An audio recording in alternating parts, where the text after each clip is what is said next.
Welcome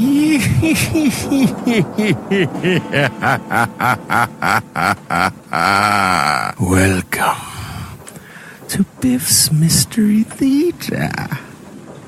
I have many tales to tell you. Ghost stories, murder stories, and tales that will make your bones chill.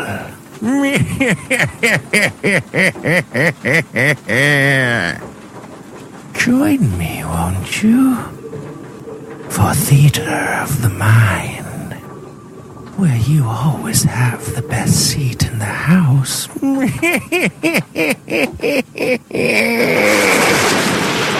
Now close your eyes and turn off the lights.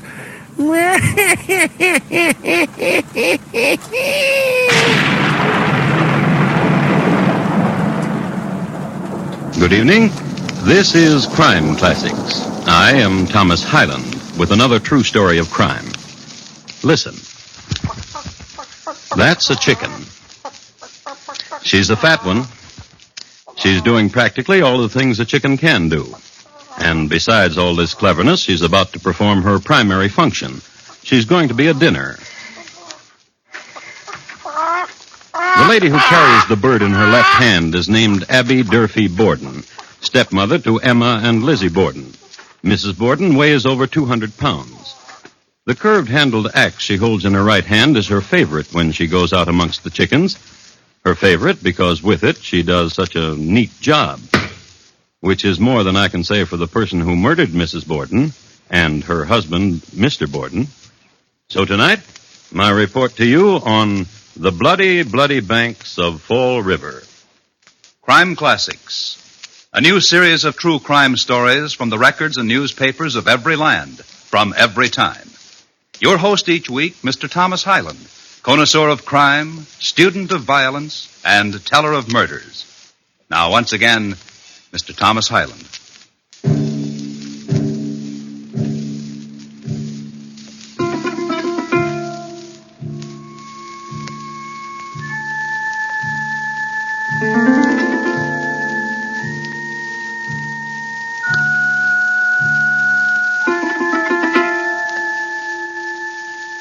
The place is Fall River, Massachusetts, at the start of a hot August in 1892. In that era, it was a town whose dominant color was brown, the color of sun-dried lawns, of rain-stippled brick and board, of ladies' dresses that reached from neck to pavement.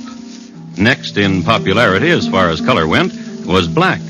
It was a stern time and a stern place, and bleak, where certain types of smiles were suspect, and where women only dared to stretch in the privacy of kitchen or boudoir.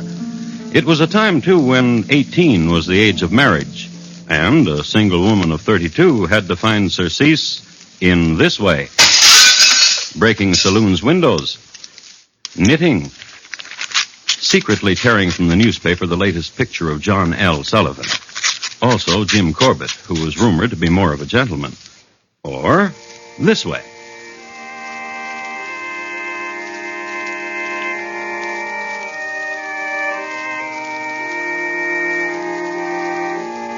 Till death thy endless mercies seal. Lizzie Borden's way.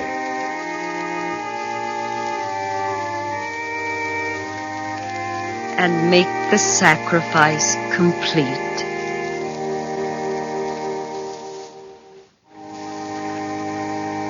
Amen.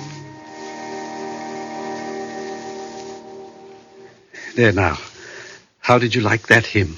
Oh, very much, Reverend Job. And then I shall write my brother to send me the rest of the new ones from New York. I trust your judgment, Miss Borden, implicitly. How is your brother?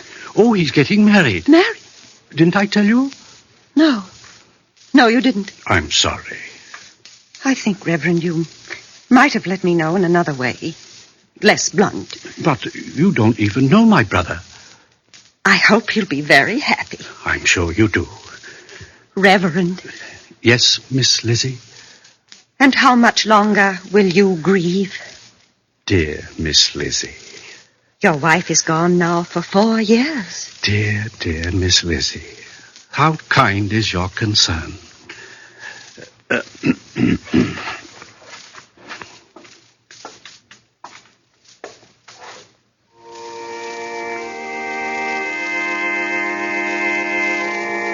Still let me prove thy perfect will. My acts of faith and love repeat.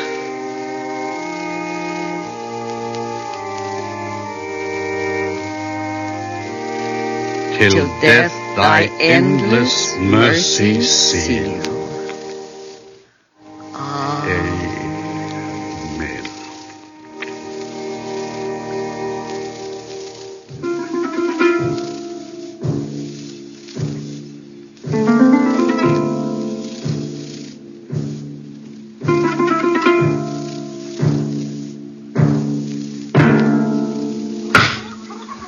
Your father likes chicken, Lizzie. Chicken he shall get.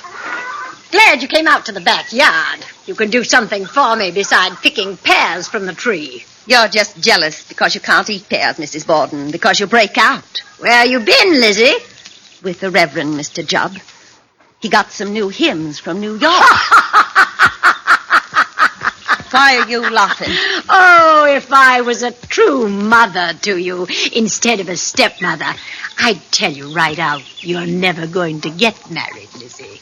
New hymns from New York, your work with the Fruit and Flower Mission, none of these are going to help. If I was a true mother to you, I'd tell you all of those things, but tenderly. Yes, Mrs. Borden. And it eats inside you, doesn't it, stepdaughter? Yes, Mrs. Borden. You and your sister Emma, old maids. They say that about you. Did you know that? Yes. Yes, Mrs. Borden. Here. Least you can do is some work. You can pluck a chicken as well as anyone. Yeah, while I do the other. Get used to being useful. That's a way to live, too. Take it. All right. Mrs. Borden? What is it? Aren't you concerned about yesterday? What about yesterday? About the barns being broken into. Some children, probably. Why should they break into the barn? Looking for iron for sinkers so they could fish. Not so delicate, Lizzie. You do it this way. This way. I told Mr. Jubb about the milk. What are you talking about? About the milk. What about it? You've been in the sun too long, Mrs. Borden. Burned your memory away. About the milk. It's being poisoned. Poisoned? Why else do you think everyone in the family got sick day before yesterday? You didn't. I don't drink milk. And the barn's being ransacked.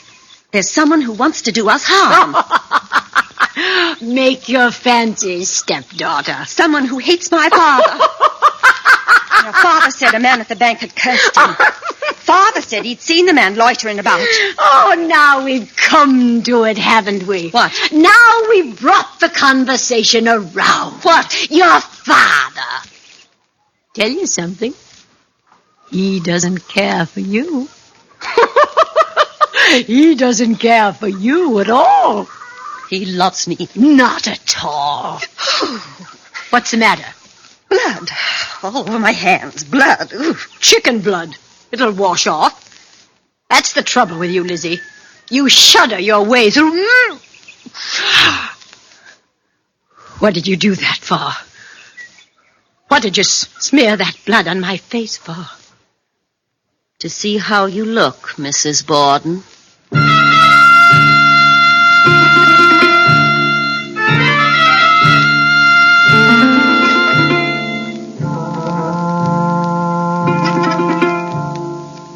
This is not exactly a healthy relationship between two grown people. But let's face it, the possibility of a lady's liking another lady in the Borden household was pretty remote. First of all, after the widowed Mr. Borden married Abby, he told his two daughters to do everything Abby told them. And often, Abby would order Lizzie to do things right in the middle of plucking a pear from the backyard tree. And Lizzie dearly loved the pears from the backyard tree. Also, it was a constant source of wild hilarity for Abby that Neither of her stepdaughters had been taken as bride. She'd gotten married, but Lizzie never did, nor Lizzie's sister, Emma. And sometimes Lizzie would go to her father's room, and she'd ask him this. How can you stand her? She takes care of my needs, and she cherishes me. She's a hulk. When seen through the eyes of affection... Oh, Father. It's much too late to ask you to love her, Lizzie. But I insist that this kind of conversation concerning my wife shall be the last. Whatever you say, Father. Now, it's very hot. I think I'll lie down. I'll take off your shoes. Never mind. I want to. Very well. Father. Yes?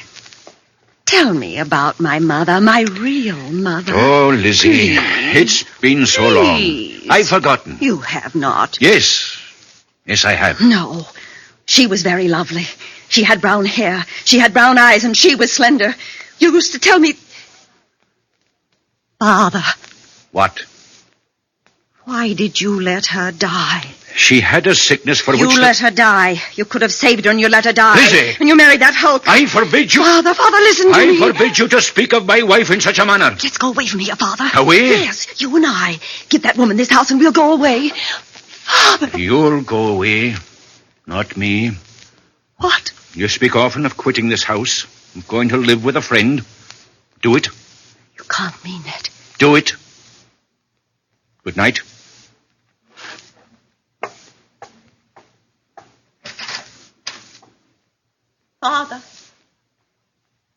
Father, I want you to know I always love you, no matter what you say to me.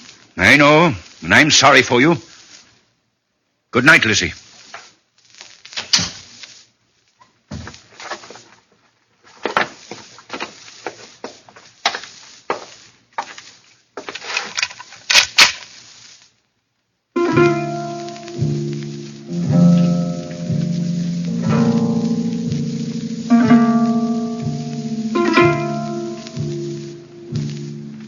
It was the night of August 3rd in the year 1892. A stifling night, humid, sleepless, and filled with drone. A million small sounds, continuous and insistent, made up of insects and dry grass and moist night clothes against moist bedding. And in the middle room of the second floor of number 92 2nd Street, Lizzie Borden walked. And walked. And grew warmer and walked.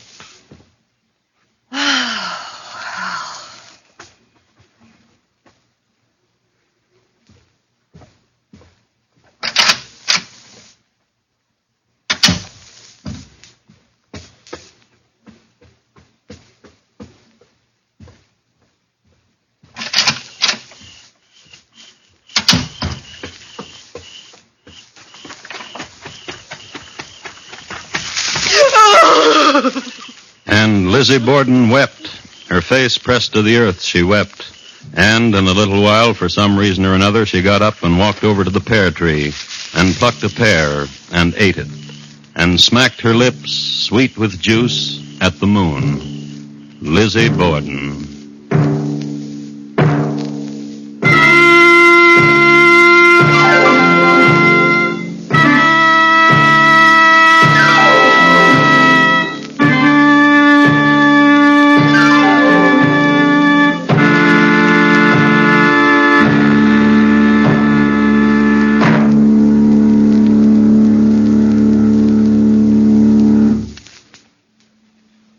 You are listening to Crime Classics and your host, Thomas Hyland.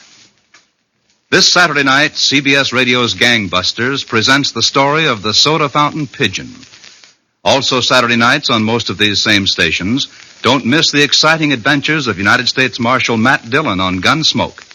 Gangbusters and Gunsmoke, Saturday nights at the Star's address. Hear both for twice the excitement.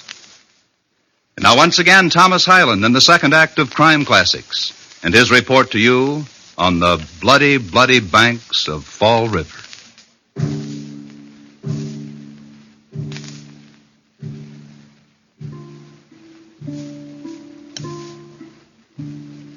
I'd like to give you a brief rundown on the Borden family. Let's pick the last day all of them were alive, August 4th, 1892. Let's say about 7 o'clock in the morning. Andrew Jackson Borden, yawning. A.J. Borden is the head of the house and worth over $250,000. He's getting up now and getting ready to go to the bank so he can be near some of it. Lace me up, Andrew. Abby Durfee Borden, just before lacing up. Abby is 64 years of age and hadn't gone downstairs without a corset since the age of 15. Lizzie Borden, still asleep. Night clothes on the chair where she left them last night. And dreamless. Woman in bed. There are 2 other people I must mention. There's Bridget Sullivan, the maid, who is making the mutton soup for breakfast, and Emma Borden, sister to Lizzie, who's off on a trip to Fairhaven. We know that the Bordens, all of them, had their breakfast. We know that Mr. Borden left the house at 9 o'clock for the bank. And we know that Bridget washed the windows in the attic. And we know that, as Bridget sat on the windowsill, washing in such a way that a good part of her was hanging over 2nd Street, Lizzie Borden was inside holding her feet so Bridget wouldn't fall. And we know, too, that there was conversation. I don't feel so good. Why? What's the matter? My stomach still hurts when I press it. It's from the other day. When the milk was poisoned? No, I don't think it was the milk. It was the bananas. I think Mrs. Borden fried them too long. And I always say that bananas fried too long in mutton soup don't go well together. Oh, help me inside, Lizzie. Here, press me. Here. Oh! You see? Well, then you should lie down, Bridget, and sleep. Oh, if I could, I would. But I got these windows to do. You just lie down here in your room and sleep. Oh, but... Oh, you do what I tell you. If you mean it, there's nothing I'd like better. I mean it. I'd better inform Mrs. Borden where I'll be No. vacation. Oh, I'd better. No. Mrs. Borden is going out soon. Going out? Oh, she didn't tell me she was going out. Well, a messenger brought a note that a friend of hers was sick. Oh, that's a shame. What friend? Oh, I don't know, but Mrs. Borden is getting dressed to sit with her. You really mean it, Miss Lizzie, about me laying down right now and napping? I really do. Here, I'll turn down your bedclothes. In with you. Now you just go to sleep.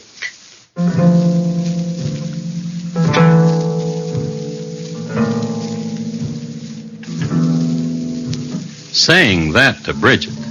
You go right to sleep. Saying a thing like that was like putting chloroform under Bridget's nose. She was a snoozer, that one. When she worked, but get her on a feather bed, good night all, off she went. Lizzie tucked her in and watched over her for a few minutes, and then Lizzie went downstairs and into the guest room. Hello, Mrs. Borden. What do you want, Lizzie? I thought you'd gone out. What made you think that? I just thought so. And now what do you want? What are you doing in this room, Mrs. Borden? And why shouldn't I be here? Bridget could make up the guest room. You don't have You to... know very well Bridget is not allowed to clean any of the rooms on the 2nd floor. Oh, yes, But Father's coming home. That's strange. The side door's locked. He can't get in. It's never locked this time of day. Abby! Just a minute. Haven't you got a key? Why is the side door locked? I don't know. Haven't you got a key? No. Come down and open the door. Try the front one. All right. Wait a minute.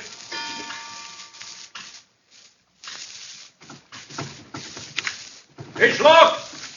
I'll send Lizzie down. Go down and open the door for your father. A vacuum in time.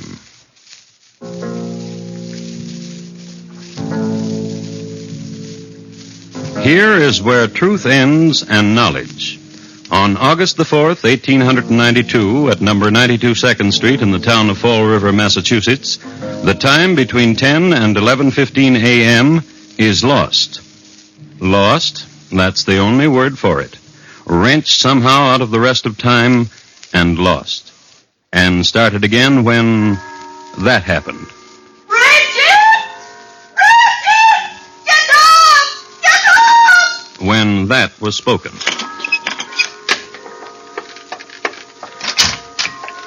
Did you call me, Miss Lizzie? Come downstairs, quickly!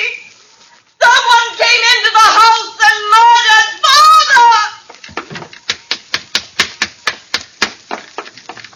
What? What did you say? Someone has murdered Father. Murdered him? With an axe. No, don't go in there. Go across the street and get Dr. Brown. Quickly.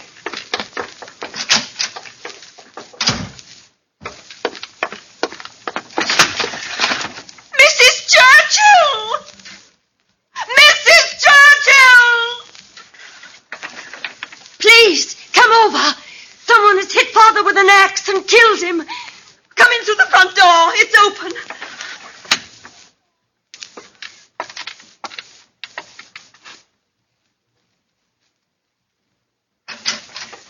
Lizzie, where is your father? In the sitting room, on the sofa. Come. You see?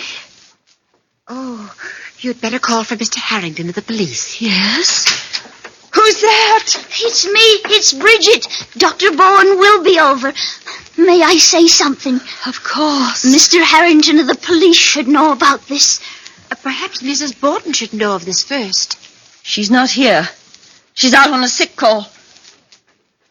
Where is everybody? Oh, in here, Dr. Bowen, the sitting room.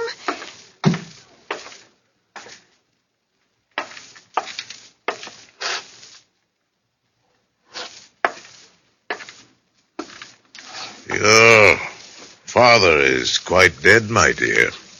Yes. I suggest you so inform the police. Inform Mr. Harrington. I'll see to it. You're very kind.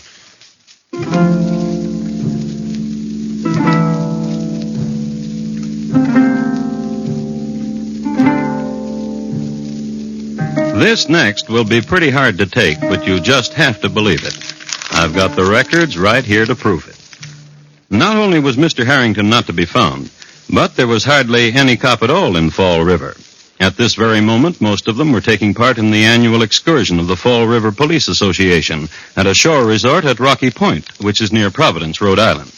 So, even as Mrs. Churchill was yelling her lungs out for a policeman, they were running sack races, splitting up into quartets for singing purposes, and the more athletic were getting their mustaches wet in the Atlantic Ocean. However, a Marshal Hilliard, who had gotten up too late to meet the trolley which met the excursion train, was sulking around town, and he's the one Mrs. Churchill spotted. She brought him back to number 92 2nd Street. Here, the marshal viewed the body, gave condolences to Lizzie, and set about looking for clues. During his search, Mrs. Churchill made a remarkable discovery. Lizzie, Yes, Mrs. Churchill? I've just been up on the second floor. Yes. Your mother's up there. She's not my mother. She's my stepmother. She's dead. She's my stepmother. It looks like somebody took an axe and... well, she's dead.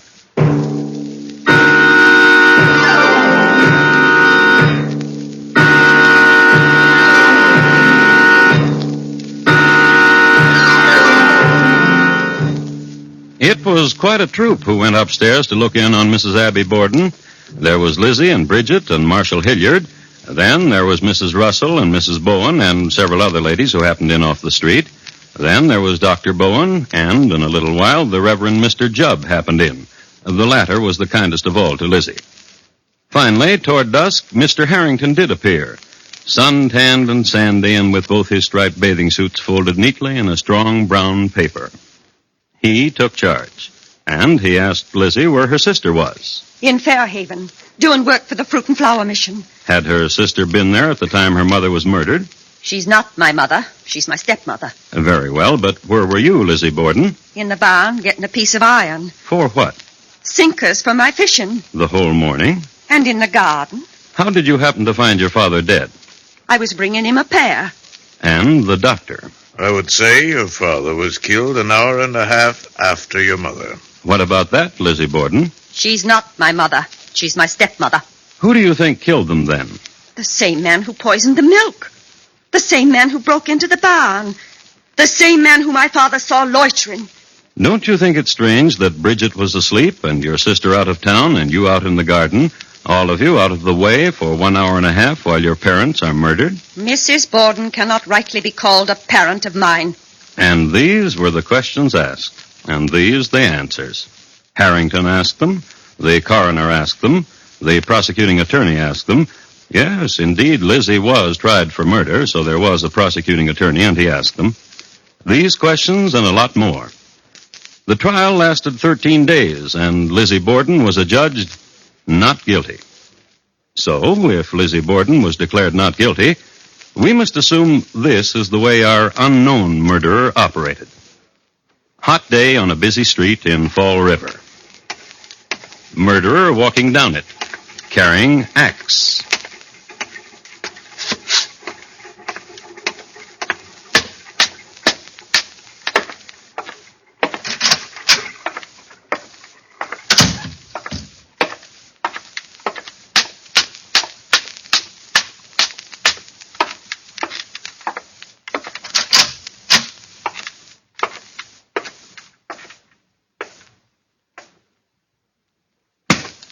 Mrs. Borden disposed of. Wait 1 hour and a half. Then...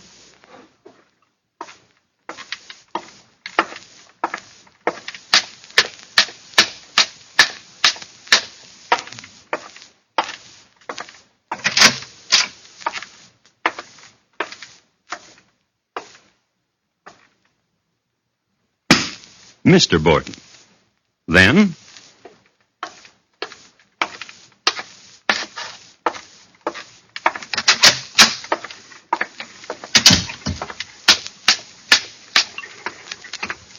And there he goes, murderer covered with blood, carrying a bloody axe, and no one noticed him.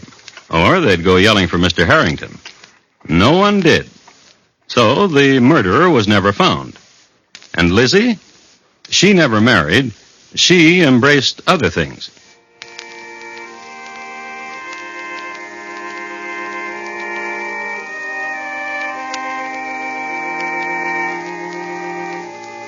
Till death thy endless mercies seal.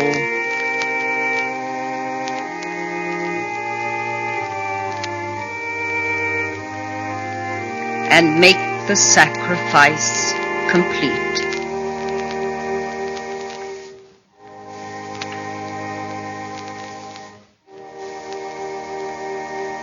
Amen.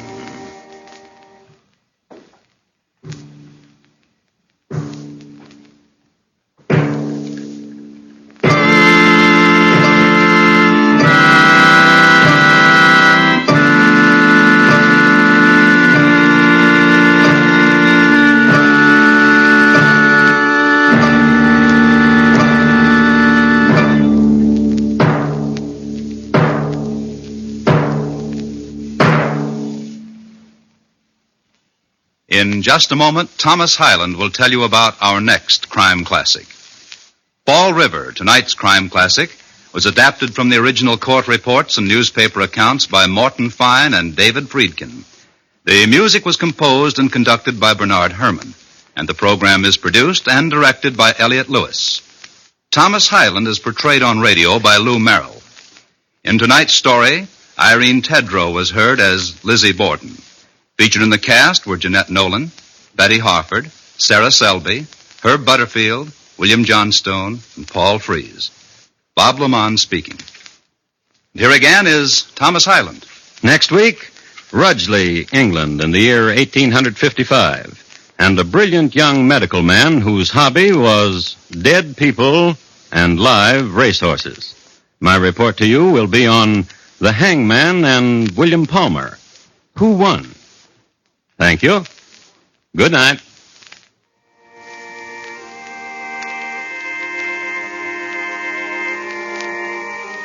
Tomorrow night, Van Johnson stars in the Thursday theater production of The Old Man's Bride.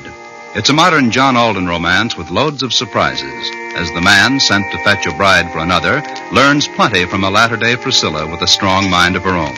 It's the Thursday theater presented by CBS Radio tomorrow night on most of these same stations.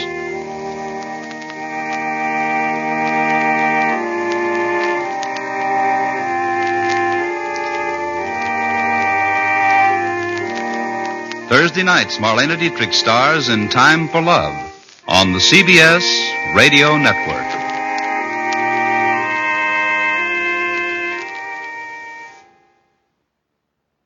Good evening. This is Crime Classics. I am Thomas Hyland. I'm going to tell you another true crime story. Listen.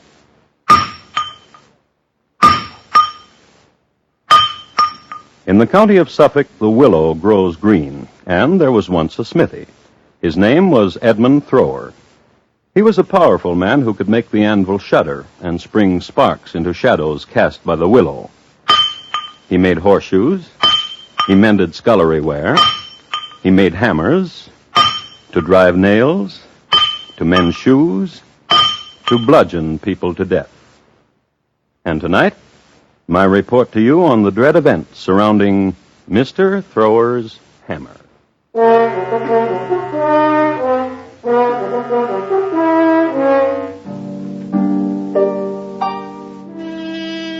Crime Classics, a series of true crime stories taken from the records and newspapers of every land, from every time.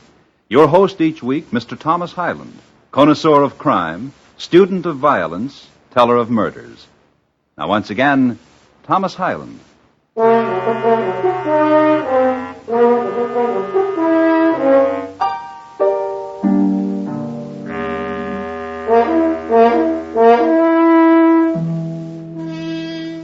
I should like to pose a conundrum.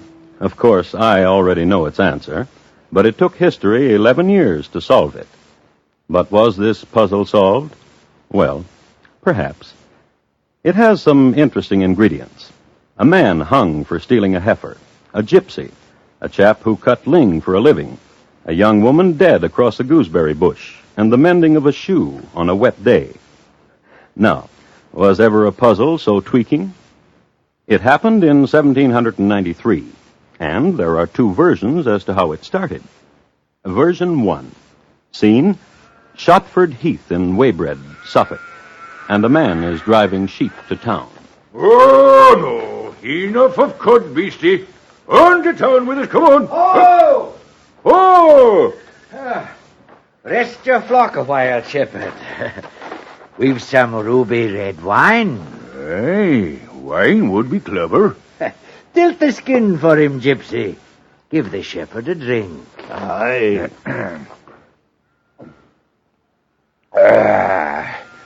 Very clever, and ruby red.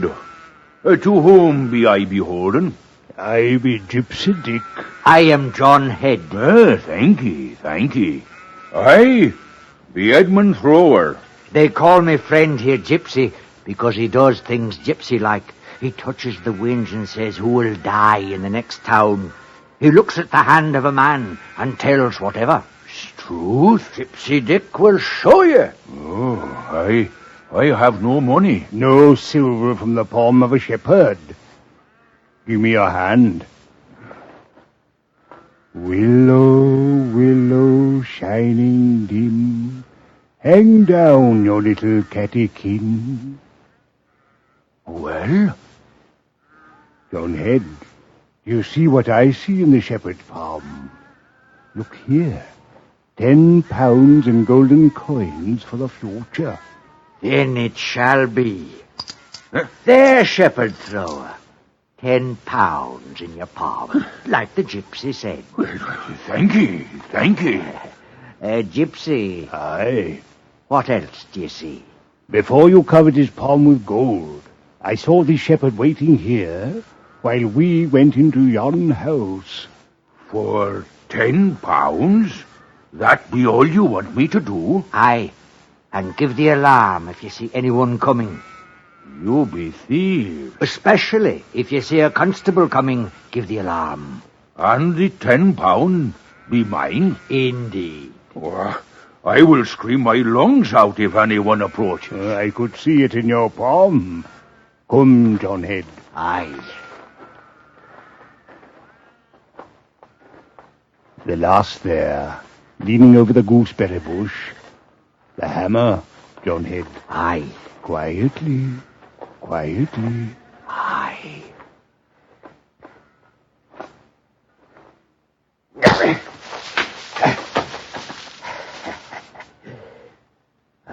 dear old Daddy would grieve if he found his daughter so. Look, through the window, her father sleeps in a chair. Quietly, quietly. Aye.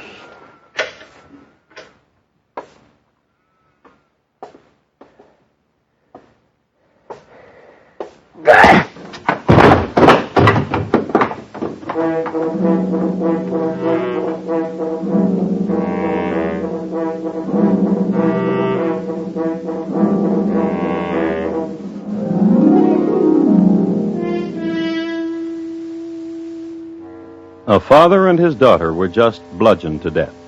Their names? Thomas and Elizabeth Carter. They owned a small house on the outskirts of the village of Cratfield in Suffolk, and they kept a small shop of tasties and oddments. In the evenings, they had often been seen walking in the garden, now stopping to sniff a rose, now pausing to pluck marigold, now lifting their cheeks to the setting sun. That they were murdered, there is no doubt. As to the manner in which they were murdered, you have just looked in on version 1. Now for version 2. Scene? A rainy day in the town of Swaffham. A ling cutter, that is, one devoted to hewing common heather, sits at his stall and mends his shoe. Oh, but it be wet outside. And foul. The ling likes the damp. It keeps its colour. And fine-looking ling it be, John Head. I'll fill your arms with it, Thrower, if you'll give me a moment to fix this shoe.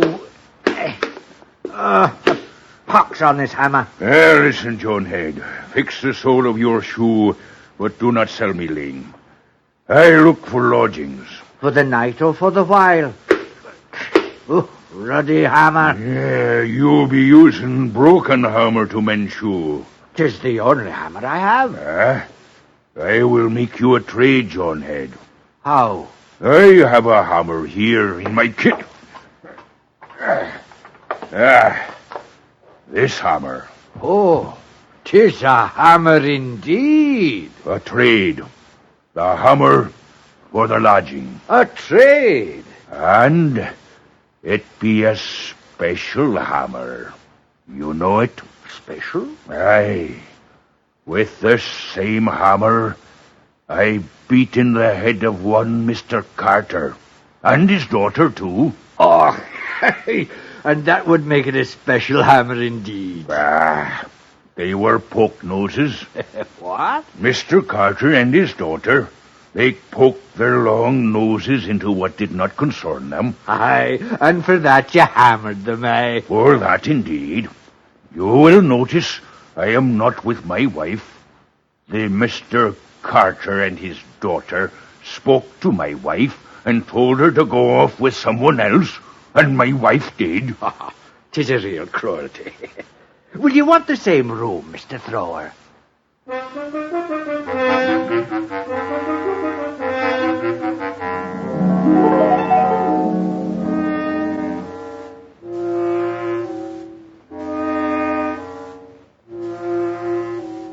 The two versions of how the Carters, father and daughter, met their respective ends. Version 1, Gypsy Dick and John Head did it. Version 2, Edmund Thrower did it. In any event, the Carters were discovered the next morning lifeless. And, as we well know in these times, the things that were raised were hues and cries. Also, there was much scurrying and running about and clamor. But all this fell upon the stillness of the Suffolk heath. There were seasons, and rainy days, and days of sunshine and heather, and the ling cutters came and went, and the sheep became coats and mutton, and a certain gooseberry bush bloomed lovely, and berries died unpicked. And somewhere, far away, a gypsy with the unlikely name of Dick held a palm and said this: Willow, willow, shining dim, hang down your little catechin. And picked a pocket. There were seasons and there were years. 11 years. Mr. Thrower was now a blacksmith among the willows. Mr. John Head was now a convict among the vermin and the lice of Ipswich jail. Mr. Head had committed a felony. He had robbed a sailor. His sentence hadn't been passed yet, but his cellmates had. John Head. What is it, Saunders? I can't sleep. You'll sleep for long in a few hours. They say that on the gallows sleep is slow to come. That it's painful. Unless you have a friend to hold down your legs, then death is quick. If they will let me, I will do it for you, Saunders. Oh, thank you.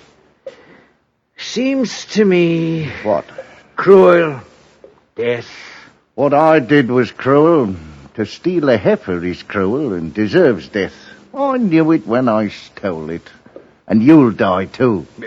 You stole a heifer. I but robbed a sailor. My brother robbed a sailor. He was hung and he was given to the surgeons.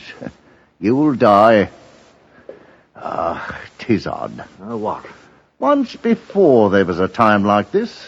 Once before they would hang me. Why?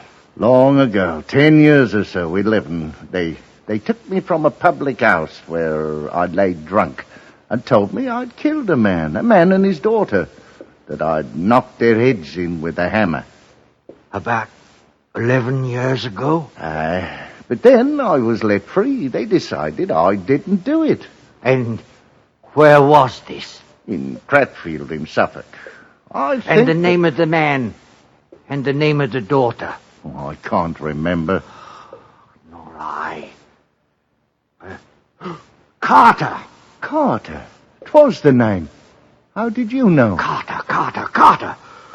Saunders, lad. What? If they will let me do it, I will hold down your legs and pull hard on them, and you will die quick. Oh, thank you. And something else, Saunders, lad.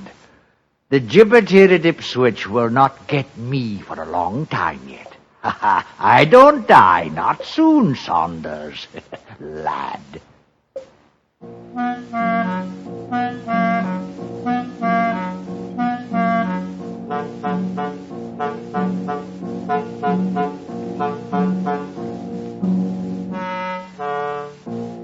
Straw is a useful commodity.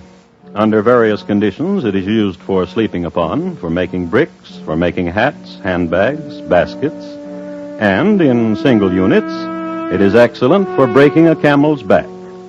Straw is also used to clutch.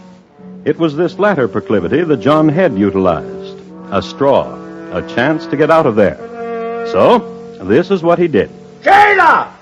Jailer! He yelled. He banged on bars. Jailer! Jailer! He yelled some more. He got the jailer's attention. I know a murder that's being committed, and I'll tell you all about it. Their names were Thomas and Elizabeth Carter. And he was led to the warden. And they was father and daughter, Your Honor, warden. And their heads was bashed in. And John Head was then led to Mr. Oldershaw, a magistrate. It was 11 years ago, sir, in Cratfield in Suffolk. Why have you waited this long to say anything of it? I was just reminded of it. By whom? By a laddie whom you will hang this evening. His name is Saunders. I shared his cell. And his gibbet, too, if this be a story for cocks and bulls. Truth, I tell you, I know the murderer. The true murderer. Who is he? A man named Edmund Thrower. He himself told me of the killings. He even wished to give me the hammer with which he killed. I thought the story was a joke, but now I know it was not. And I remembered. Very well. Tell me about this Edmund Thrower and the murder of a father and a daughter. It was like this, your worship. It was a rainy day, and I had me a little shop. What kind of a shop? Ling. And I was sitting there mending a shoe with a broken hammer.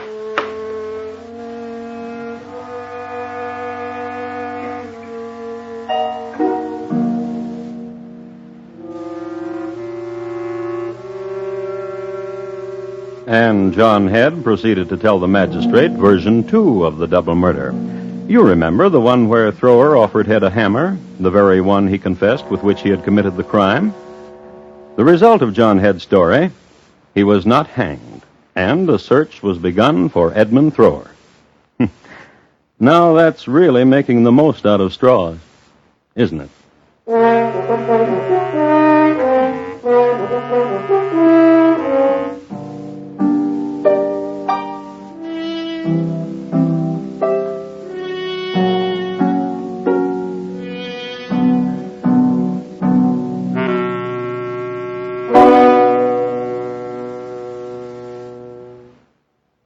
are listening to Crime Classics and your host, Thomas Hyland.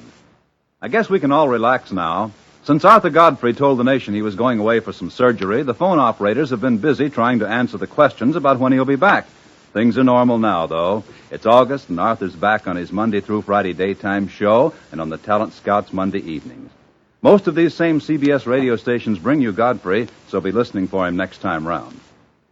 And now, once again, Thomas Hyland in the second act of Crime Classics and his report to you on Mr. Thrower's Hammer.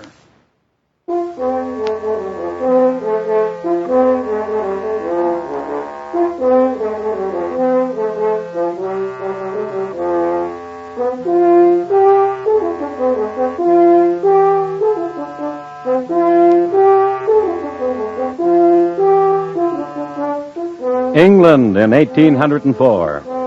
It was a peaceful time for England. They didn't have the colonies to worry about anymore.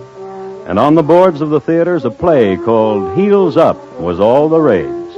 Also, the towns were getting accustomed to the sight of red Indians from America walking the streets.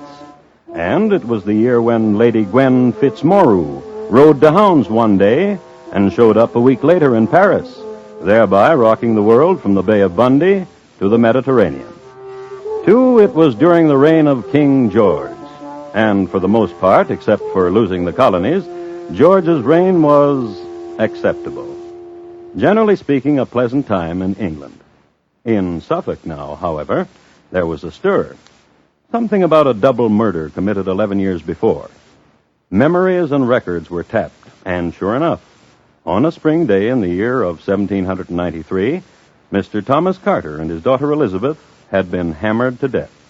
One in his chair, the other over a gooseberry bush. The most fruitful tapping of memory was John Heads, who remembered that it was Edmund Thrower who did it. But Mr. Thrower was nowhere to be found. Observe now a coincidence of history. Another tankard of ale, Mr. Fox. Oh, thank you, Oldershaw. No. Just this pipe and to relax. Drink away if you like it, though. Don't mind me. No, enough for me, too. Pass me the taper. Aye, here. It's good tobacco you brought from London town. What kind is it? Virginia. Equally fine in the pipe or the nose. I'll send you a packet. Aye, and thanks to you. Your business accomplished in Ipswich, Mr. Fox? Aye.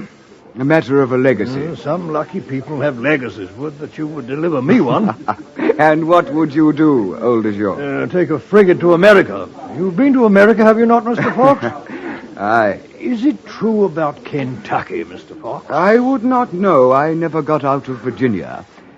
As a matter of fact, though, the woman to whom I delivered the legacy plans to go to America, too. Mrs. Thrower. Thrower, did you say? Aye, Mrs. Edmund Thrower. And where in Ipswich did you find her? In a cardboard house on Pretty Prentice Lane. She is a gatherer and a seller of kindling wood. It took me a year to find her. And I've been looking for her husband for 6 months now. Her husband? Why? For 2 murders. I am quite sure that Mrs. Thrower knows where her husband is. Oh? This legacy I brought to her, the papers had to be signed by both her and her husband. She took the papers from me and brought them back a few days later and signed by Edmund Thrower. Pretty Prentice Lane? A cardboard house, and on the door it says, kindling for sale. Well, shall we enjoy one more tankard, Mr. Oldershaw? Oh, surely you're not going to Pretty Prentice Lane at this hour. Good night, Oldershaw.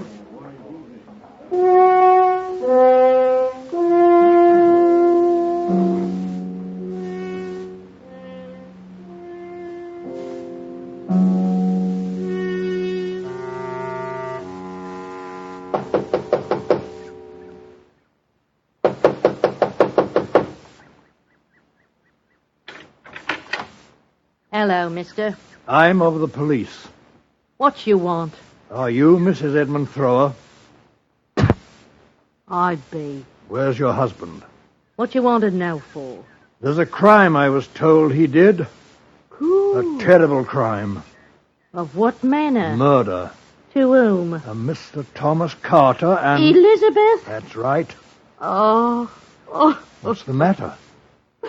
Oh, such a sweet family. The man and his daughter. How well I remember them. And Edmund it was who killed him? With a hammer, 'tis said. Ah, a brutal way. For such gentle people, that is. You knew them well? Oft Elizabeth would fill me apron with gooseberries. And oft she'd tell me of me husband. Oh? What a terrible man he was. How I should leave him. Why? He was a tweaker and a scoundrel. With other women, you mean? Aye. With Elizabeth? Under her own dad's nose. Did you believe her? I saw with me own eyes.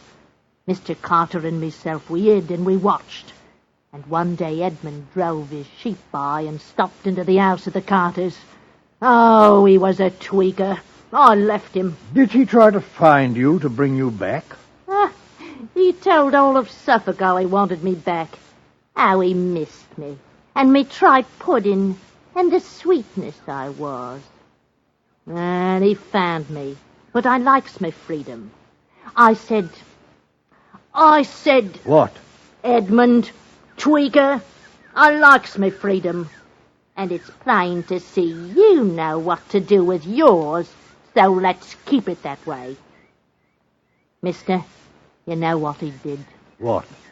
He blew into his fist and slammed it down onto the table and swore he'd get even. Where can I find him? He's a smithy now, you know. No, I did not. Over in Carbrook. There's a line of willows. You'll find Edmund there, smithying. You know what? He didn't tell me nothing about putting the hammer to them nice people.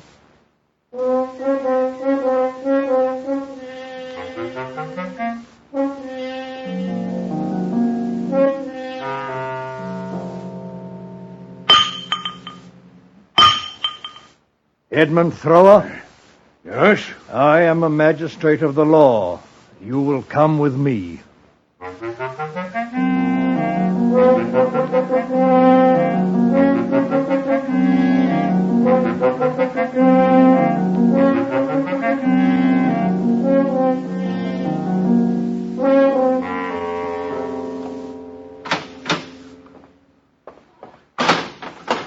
Thrower? Yes, Your Honor, Magistrate. How do you fare in your cell? Tolerably, sir. I'll listen to your story now, Thrower. Yes, sir. I am a smithy, and I have been a smithy for the past year now. And before... No, of the murder of the Carters, of why I have explained to you that you are here. Very happy to. I can remember everything. Good. In March 1792, I was discharged from the Navy and went to work for Mr. Potter at Stradbrook, and helping him to fetch and carry sheep about. Till when? Oh, till Michaelmas 1793. Sometime after March 1793, as I was going over Shotford Heath in Weybridge, Suffolk, I was overtaken by a man called John Head and one called Gypsy Dick. One of them had a skin ruby red wine. And so it was that Edmund Thrower told version number 1. This is the version wherein John Head and Gypsy Dick were supposed to have committed that double murder. And so we come now to the final playing out of the conundrum I posed for you a while ago, and whose elements have been displayed for you. Jurisprudence now and the English law. Edmund Thrower was brought to trial. I have a copy here of the original indictment, and I'd like to read it to you. Edmund Thrower, 58 years of age, not having the fear of God before his eyes, but instigated by the devil, feloniously, willfully, maliciously, and with malice aforethought, made an assault on Elizabeth Carter at Cratfield in the county of Suffolk on the 16th day of October in the 33rd year of the present reign. In and upon the body of the said Elizabeth Carter, and with a certain hammer, then and therewith, did strike the said Elizabeth divers mortal wounds upon the head, of which she died, against the statute and against the king's peace. At this trial, Magistrate Oldershaw presided.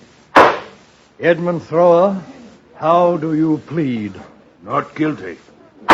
Then a second indictment was read concerning the murder of Thomas, father of Elizabeth Carter. Edmund Thrower, how do you plead? Not guilty. Then, from almost nowhere, a man who went by the name of Gypsy Dick was sworn and took the stand and made a statement. He told where he lived. At Crutfield. And did he recollect the murder? Oh, yes. I was walking Shotford Heath on the morning of the murder. It was about 9 o'clock when my attention was excited. I heard a sharp woman's shriek, and I said to myself, I have heard a woman shriek, and it was enough to stun anybody. And more? I saw a man running, or walking quick, when I got to the 4 crossways from Cotter's house, and I made a kind of halt when he was before me. He went over a stile on the left hand of Crutfield Green, and it was a very bright morning, and I could see the man well. And it was that man sitting over there who is called Edmund Thrower. So the case was given to the jury, who deliberated 35 minutes. Guilty. And sentence was passed. Edmund Thrower, you have been tried and convicted by an impartial jury of your country of a most foul and cruel murder. A murder on an inoffensive poor girl who gave you no provocation, and of her aged father, too, in the moments of quietude. The motives which led to that murder are best known to God and your own conscience. Therefore, it behooves you to make your peace with him, before whose awful tribunal you must appear. You will be removed from hence to the place from whence you came, and from thence to a place of execution on Monday next, where you will be hanged by the neck until you are dead, and your body afterwards will be delivered to the surgeons, and the Lord Almighty receive your soul.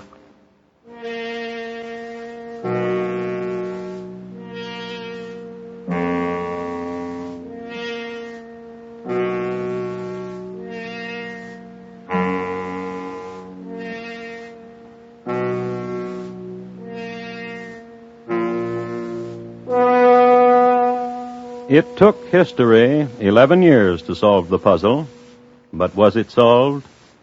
As a student of crime, I'm not sure, nor should you be. But one thing is certain.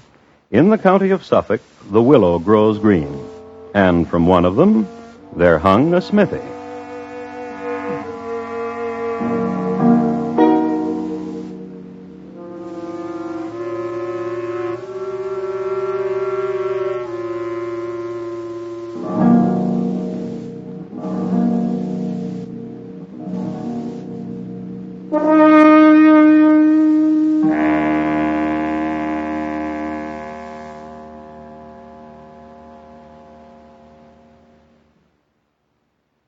In just a moment, Thomas Hyland will tell you about next week's crime classic.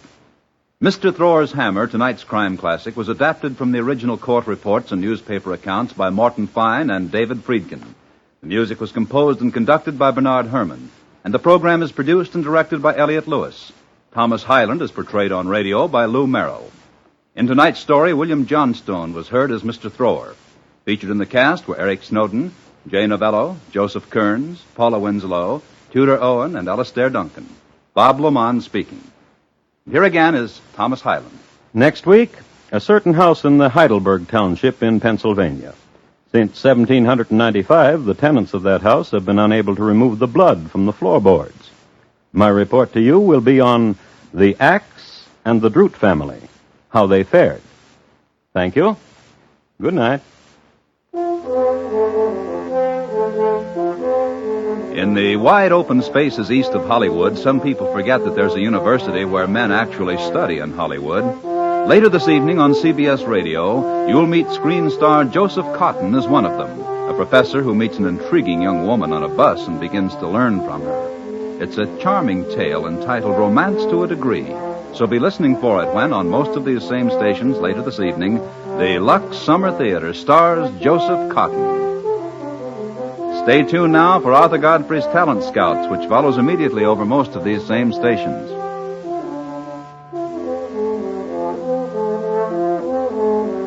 And remember, Bill Cullen's Walk a Mile show is heard Monday evenings on the CBS Radio Network.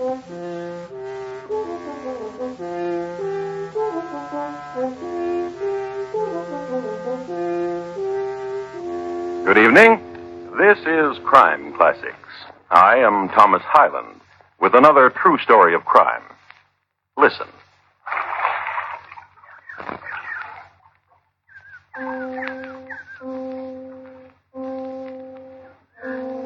You have just been within earshot of a drowning.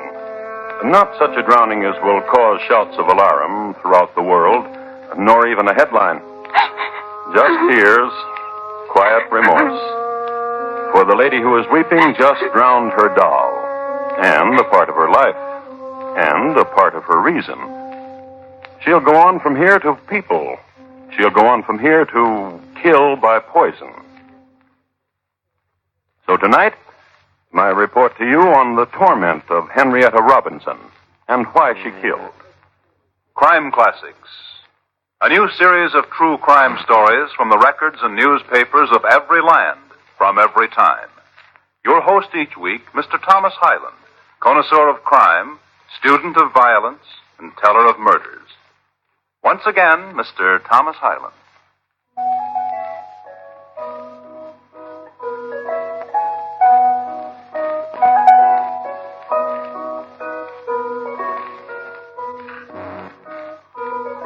The year is 1845 in the city of Troy, New York. It was summer, and the Trojans were all excited about the town's 56th anniversary, and showing it. Each weekend, the banks of the Hudson were strewn anew with burned-out fireworks and chicken bones, and the broken crockery mixed well with empty clamshells. The scene we're interested in took place on a Sunday in summer twilight, and has to do with a boy and a girl. They found an idyllic spot, as young lovers will do, which consisted of this: a grove of white birch and sumac, and a pond, a clear and shallow pond of still water and sandy bottom, and a soft, warm breeze. Young lover?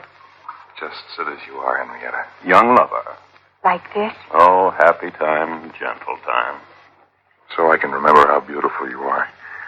To you, Joseph, I'd lower my eyes, but that I wish to look at you constantly. Henrietta. Yes? The doll. Here. You may hold her. You may go to Joseph Cecily. Take her. She likes you. No. No? Listen, dear. What? Why do you bring her always with us? Why do you pretend she's a person? Well, she is. Aren't you, Cecily? She is. My sister threw away her dolls at 15, and you're 17. And because one day I hope... What? This world we're in, the quietness of it, trees and the sky, how very blue it is. And look there at the wildflowers, the hummingbirds. And you. And you, dear Joseph. May I kiss you? Oh, please don't. There, I protested. Now kiss me. Oh, wait. What are you doing? Cecily's watching. I'll turn her face about. Stop it. Henrietta. You're making fun. Stop it. All right. I'll show you. Oh, dear, what? Show you. Henrietta, put down that stone. Henrietta. No one will ever know. What? This place we're in. This time. And how we love each other. Ask me again, Joseph. About what? Not to go back home to Quebec. To write my parents that I've found my true love. And you want to marry me and keep me here. I do. You were going to kiss me. Please kiss me.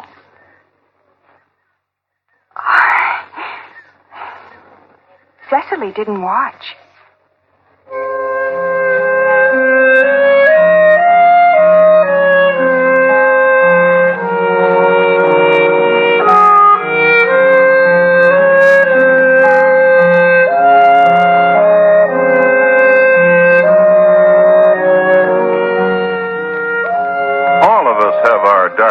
And silent screamings, but most of us don't throw stones at people.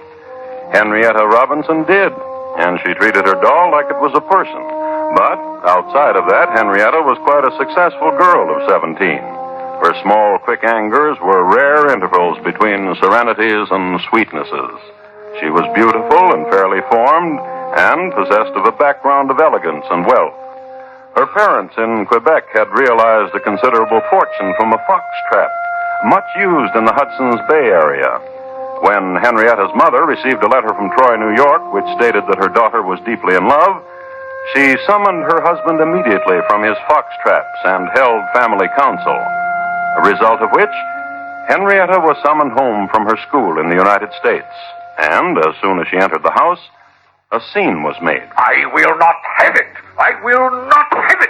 Imagine. But I love him truly. I forbid it. You hear me? I forbid it. How could you? Joseph is handsome and he's gentle. A farmer's son, no background. Oh, I'm so ashamed. I'm not. I want him for my very own. What joy to hold him. Oh. And when he kissed me, heaven was close. Oh. And he will be mine forever and ever. No matter how hard you hit that table, Father. Oh, girl, listen to me. You will not marry a farmer boy. You will not ever see him again, nor think of him. And as for marriage, you will marry whom I say. And his name is George Lotius. And his name is George Lotius. And he is a gentleman and a horseman and a soldier, and has wealth and castles in England. He has seen a portrait of you and loves you madly. What are you doing, Henrietta? And he... John, look at her. And he... Henrietta, what's wrong with you? Stop carving up my table with my letter. Open up. Child. Henrietta!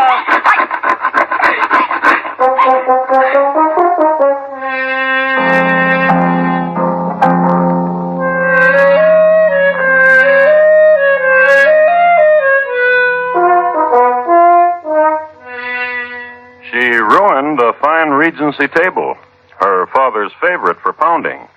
But nevertheless, she did meet George Lotius. And, surprisingly enough, they got along well together. Can you imagine Lady Melville dropping her fan at such a moment? And later... Take a card, dear Henrietta. This one? Any one at all. You take one, Cecily. Here, I'll help you. Your doll took the 3 of spades. Oh, that's very close. He wasn't very successful with card tricks, but he was an expert horseman, a daredevil of the high jumps.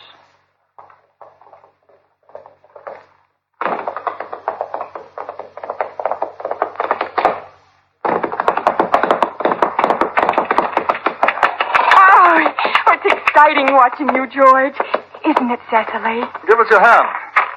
Up we go. Now, hold tight. Now, you got it. Take the square.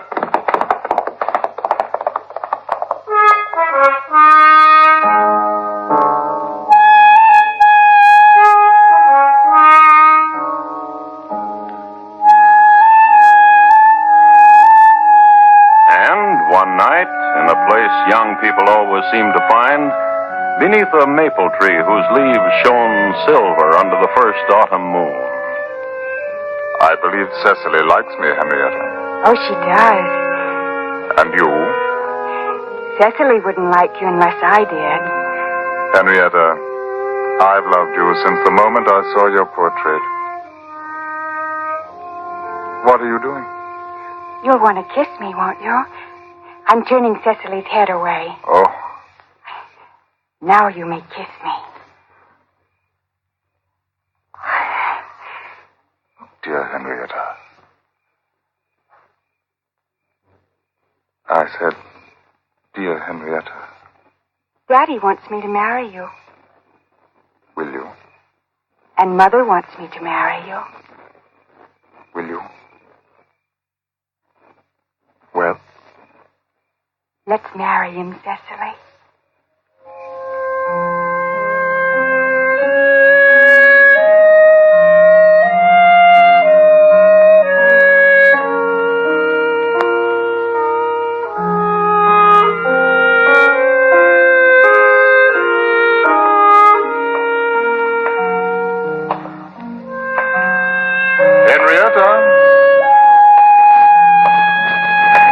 Henrietta? Sylvia! Cecily.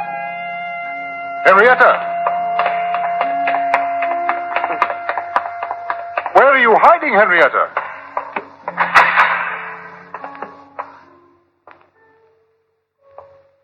One doesn't hide on one's wedding night, Henrietta. Where are you?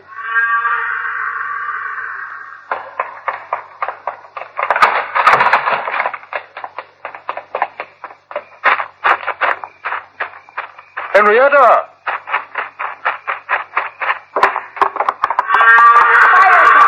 Higher! Henrietta! Higher, guard! What has happened to you? Why are you teasing the stallion? What's happened? Come, I'll take you back to the house. No! You're my wife. You'll do as I say. No! Wife. Hold me.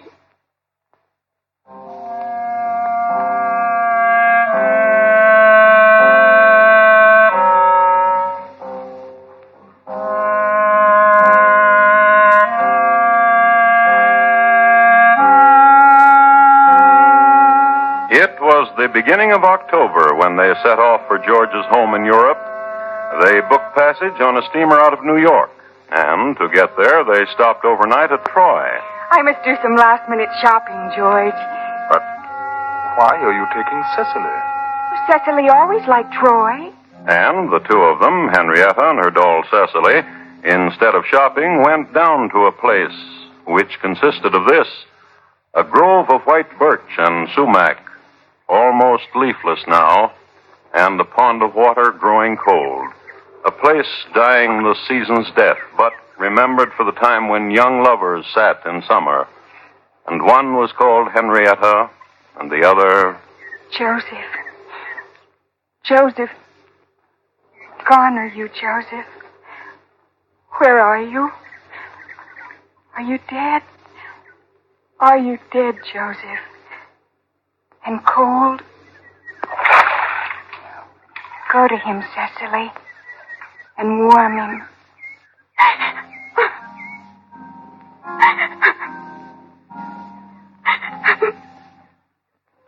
She just drowned her doll, and a part of her life, and a part of her reason, and grew closer to violence.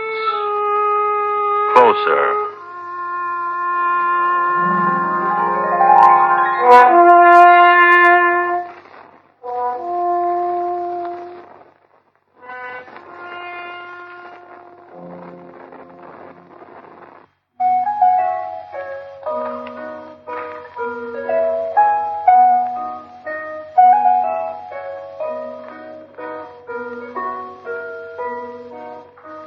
The year was 1849, the time when everyone was heading toward California and Mr. Sutter's farm. But Henrietta and husband George Lotius set sail for England. It was a leisurely and serene trip under sail, marred only by one occasion. One of the voyagers on the last night out claimed that Henrietta tried to push him into the sea. The statement, however, was met with disbelief, since there had been a gay party aboard and everyone had dressed like pirates, and there was much mock villainy and talk of walking the gangplank. In England, George Lotius brought his wife to his estate a few miles north of London. Here they lived the life of English aristocracy, riding to hounds, puttering among the primroses, and having 2 children. It was the good life in a drafty mansion. There was, however, a servant problem. It seems that every upstairs maid got the feeling somehow that Henrietta was trying to throw her off one parapet or another. Each, in her turn, the maid would complain to Squire Lotius, who would do this. That's the way George scoffed. And he would do this. Here's a week's wages, and I'll write you a letter of reference. And please pack your bags and leave. But on about the 6th upstairs maid, this happened. And I'll write you a letter of reference, and please pack your bags. No. Wait here a moment.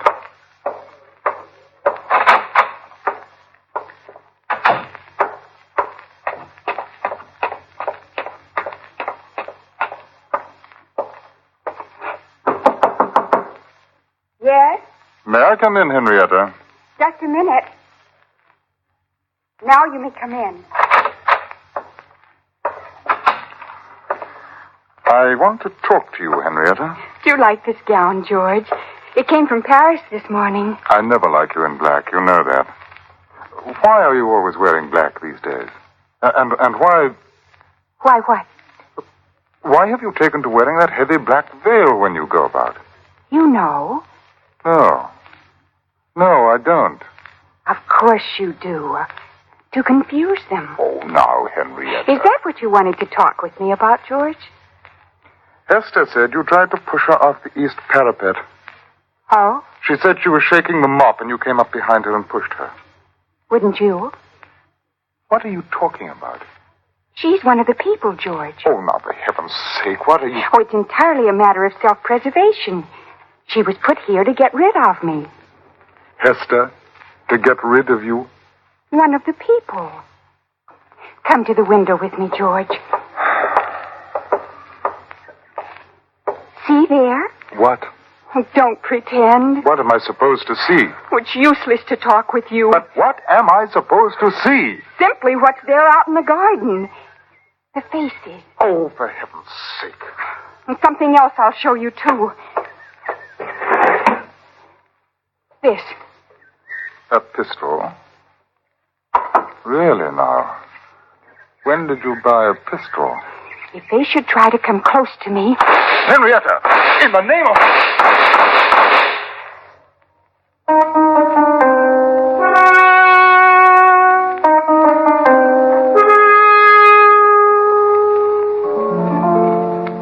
Whether or not she was aiming at George, we cannot know. We do know she didn't hit him. We do know that when she deserted him and their 2 children and returned to this country, he made no effort to bring her back. Nor did he ever have any trouble keeping an upstairs maid. Of the further history of George, we know nothing definite.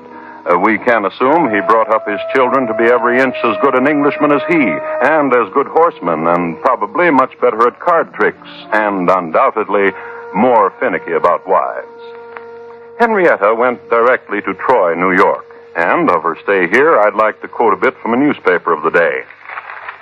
Henrietta Robinson, as so she called herself, was found wandering through the city clothed in night apparel. She drank and raved over her broken hopes. She was found groping in the dark through the halls of public buildings, inquiring for the police office, and demanding of authority assistance to protect her against imagined persecutions. She wandered about the city armed with her revolver and presented it on several occasions at the breast of anyone who had the curiosity to observe her movements. So we have come to the point in the history of Henrietta when she had become a very real menace. But no one did anything about it.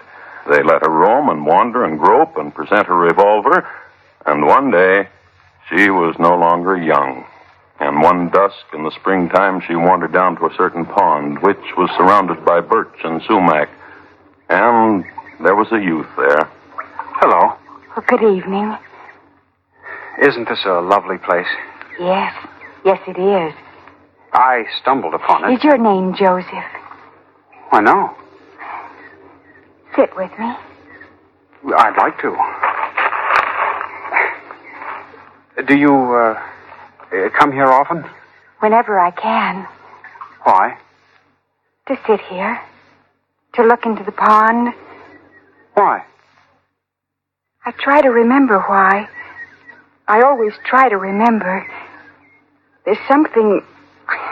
I don't know. I was waiting for someone. A girl? Yes, but she's very late. I suppose she'll not come. I'd best be going. Oh, wait. Sit here with me for a while. Talk to me. Talk to you? Is your name Joseph? I have to go. If you leave me again, I'll kill you. What? I would. But that's a real gun. I would. I have no money. I don't understand. Please, I was only waiting for... Where did you go when you went from me? Long ago. Don't be frightened of me. See, I'll put away this ugly thing, this pistol. No, don't be frightened. You always go away. And there's always the sound of you going away. Then why do I come here? To this pond. And remember. Remember what? Remember what?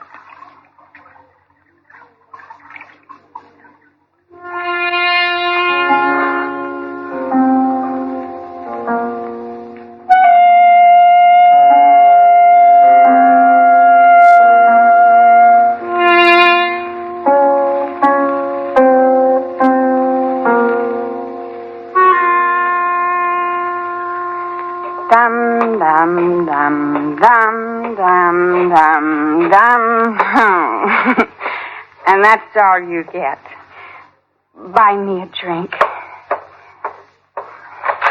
Buy me a drink.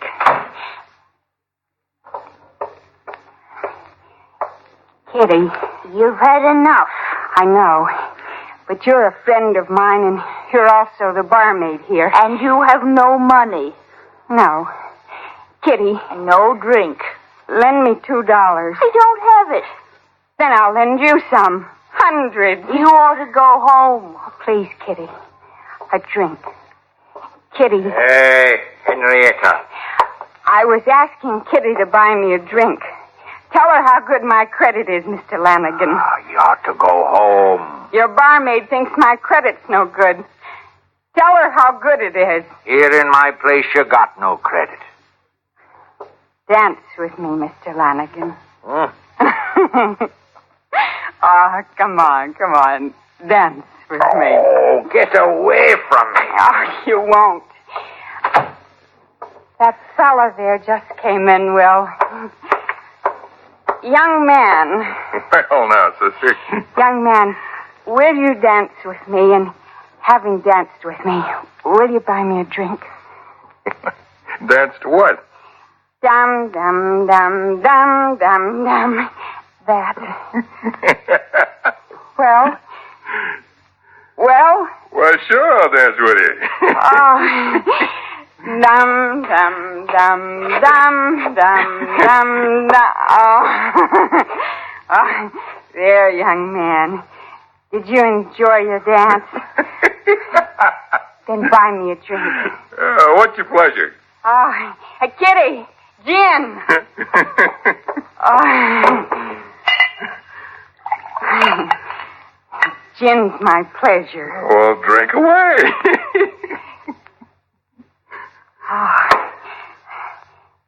Young man. Yeah. Another?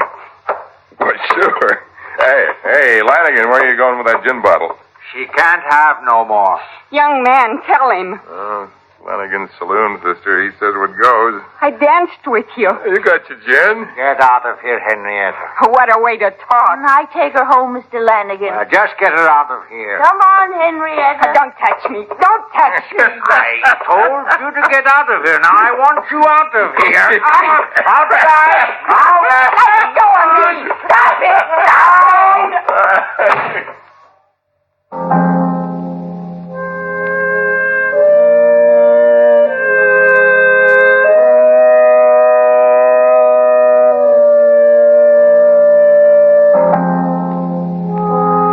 Someone still could have stopped her. Someone who could see the stricken face, hear the mumblings, and realize that such a woman, one who brandished a gun every place she went, one who lived in a world of tortured fancies, and set the cry for someone named Joseph tumbling down alleys and dark streets, and always there was the gun. Someone still could have stopped her, but no one did. She was a whole night away from murder. No one stopped her. Perhaps it was because she was a familiar sight in Troy by this time. Perhaps it was because the Trojans hadn't run out of their jokes about her. Perhaps it was because of the way she finally killed. She pawned her gun for $3. Then she went to a druggist. She bought $2 worth of arsenic. In the early afternoon, she was as sober as she had been for a year. She went back to Lanigan's saloon, arsenic hidden, but waving her last dollar bill. Good afternoon, Kitty. Here, take this money. Oh, you don't owe us anything. She owe us anything, Mr. Lanigan. Well, if she does, we'll forget it. That's kind. Yeah. Mind if I tell you something, Henrietta? Yes? When you're like this, when you're sober, you're almost what I'd call pretty. Now, don't you start that like the rest. Well, I was only trying... Now, don't you start that, that's all. Oh, he didn't mean anything. He was telling the truth. I bet you're a real beauty when you're my age. Henrietta. Yes? Someone once told me you were married to an English baron or something. I think so. I think I was. I think I had... I fetch your comb. I comb your hair if you want. If the both of you will join me in coffee first. I'll get some from the urn. No, let me. I love to serve. I'd consider it a pleasure. And I would, too. Just turn that brass spigot on the urn. Did you hear me? I said... I was just getting the cups ready.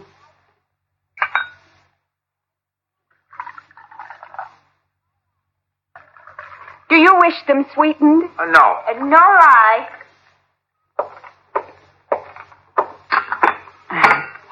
Yours, Kitty, and Mr. Lanigan. Thank you. Where's yours? I'll get it. Now, we can all sit and chat. Is this that new brand coffee, Mr. Lanigan? Well, no. This tastes funny, doesn't it? I remember now. What? About England. There was a huge mansion, and I was lady over all of it. Would you like to hear about it? Oh, yes. Drink your coffee, and I'll tell you. It was a very large house, I think, and it sat up on a gentle hill. And... Strange taste. What did you say? Oh, nothing. I'm sorry I interrupted. Go on. And it was drafty, but there were great roaring fires. And sometimes in the great hall...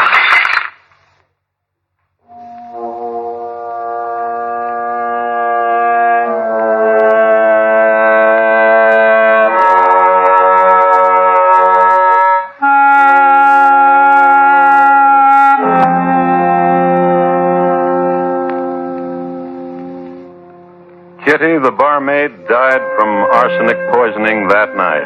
Mr. Lanigan the next morning. Henrietta was tried and found guilty of murder and sentenced to hang.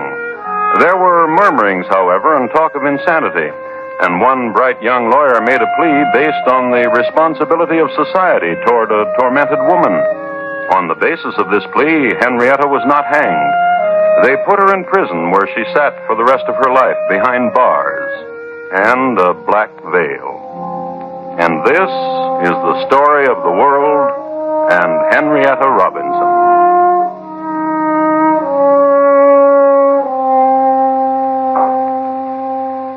Henrietta Robinson, tonight's crime classic, was adapted from the original court reports and newspaper accounts by Morton Fine and David Friedkin. The music was composed and conducted by Bernard Herrmann, and the program is produced and directed by Elliott Lewis. Thomas Hyland is portrayed on radio by Lou Merrill.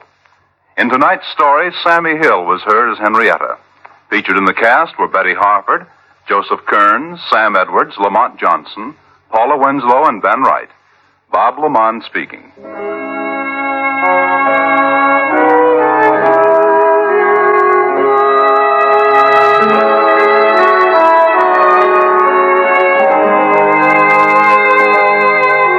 This is the United States Armed Forces Radio and Television Service.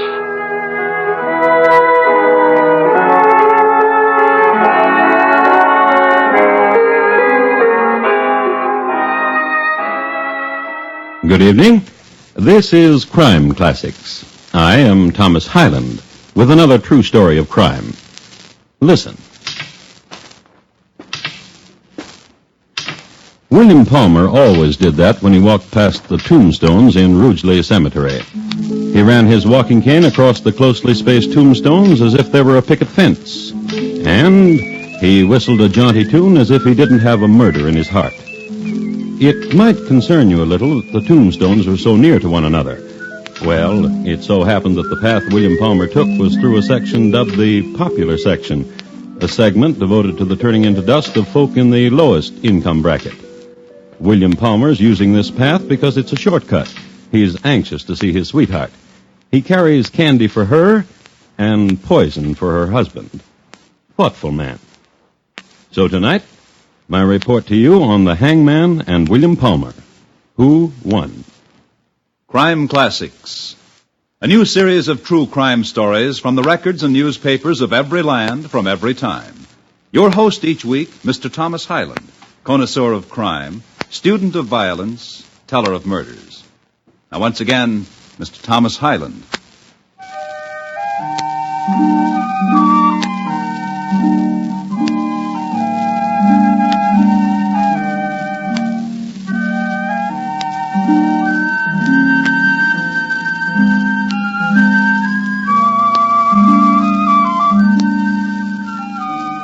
A word about Rugeley, England in 1854. It was about as large as Twickenham. Most of the people of Rugeley toiled at Bladen's Brass Foundry, England's prime source of supply for ornamental door knockers. The foundries of Rugeley, too, are famous as originators of the claw and ball design, later adapted as legs for bathtubs. The town itself, in its better sections, was spoken of as quite pretty. There was a heroic fountain in the center of the square, a statue of 3 abducted maidens of 1152.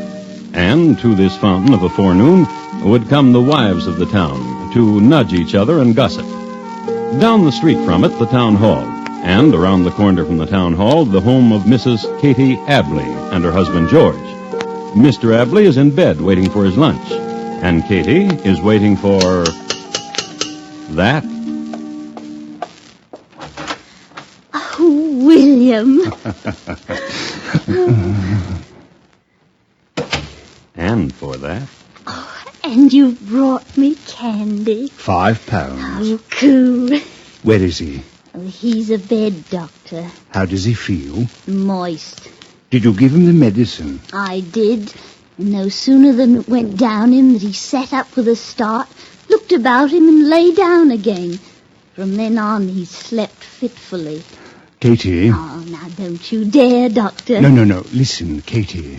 What is it? I stopped in the laboratory of the hospital and I got a new medicine. The ones you've given my husband so far have just been keeping him sick, Doctor. Your husband has an amazing constitution. What is the name of this new medicine? Strychnine. Why haven't you used it before? Traces of it are easily to be detected. And why are you using it now? Well, this morning at the pub, I stopped in for a dram. I met a man, a doctor.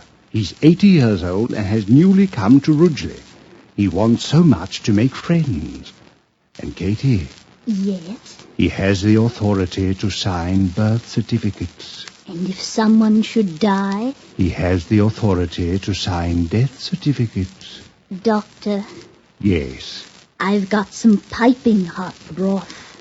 Of what? Kidneys and such. Seasoned well? With rosemary and thyme and basil. Add this to it. Cool. All of it? Your husband's constitution should be written up in the journals. All of it. I'll ladle out the broth.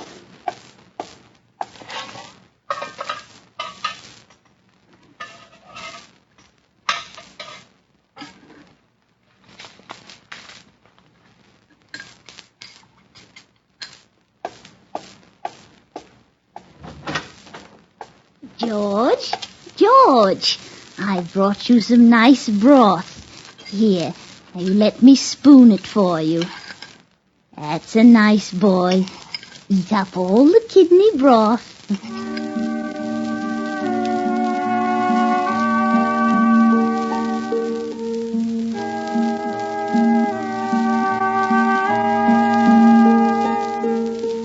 And it was on that day that George Abley's constitution finally gave out. Dr. William Palmer summoned his new 80-year-old friend, Dr. Bamford, and in deference to the aged doctor's failing eyesight, Palmer moved the deceased over into the light. Dr. Bamford corroborated on the diagnosis of death due to internal strictures and closures and signed the death certificate. Dr. Bamford had found a friend. It was barely 6 weeks after George Abley had been deposited in Rugeley Cemetery in the north plot above the popular section when this happened. You don't love me anymore, Doctor. Of course I do. Katie? I've no more money, if that's what you want. But your husband left you £1,000. And I've given you all but a pittance. And you've no more? You don't love me. And you've no more? No. Once I loved you, Katie, but no more.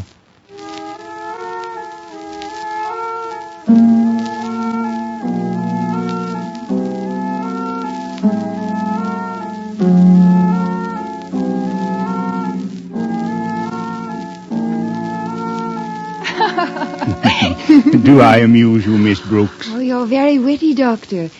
You'd better listen again with your stethoscope and make sure. My diagnosis is correct. Your heart is kind and generous, and it beats quickly. Does it? Now, listen to mine. Oh, surely you're joking. No, of course I'm not. Here, put these pieces in your ears. And do you hear it? Bump, bump, bump, bump, bump. Just the way yours goes. Bump, bump, bump, bump, bump, bump. Here, let me take that stethoscope. May I make a confession, Doctor? As if there were anything for you to confess. Oh, but indeed there is. Yesterday, At the racetrack? I contrived to meet you, Doctor. You were so handsome, so dashing, so from London. I hardly watched the races. Then the handkerchief you dropped. Yes. Naughty. Naughty, naughty. I'm bold. Bold. That's what you are. Bold. Doctor, Yes. I'm ashamed. Miss Brooks. No, don't touch me. Listen to me. I'm ashamed. What I did yesterday, dropping my handkerchief at an opportune time so that you would lift it up to me, and speaking with you then, and spending the rest of the day with you, then coming here this morning to plead an illness I never had. Miss Brooks, dear Miss Brooks. My Miss Brooks. My Miss Brooks? You don't think I'm wanton? Certainly not. A girl in my station. You kissed me. Bum, bum, bum. Bum, bum, bum, bum. Miss Brooks. Call me Annie. The £50 I borrowed from you at the track yesterday, well, it so happened... Oh, don't talk about it. Not now.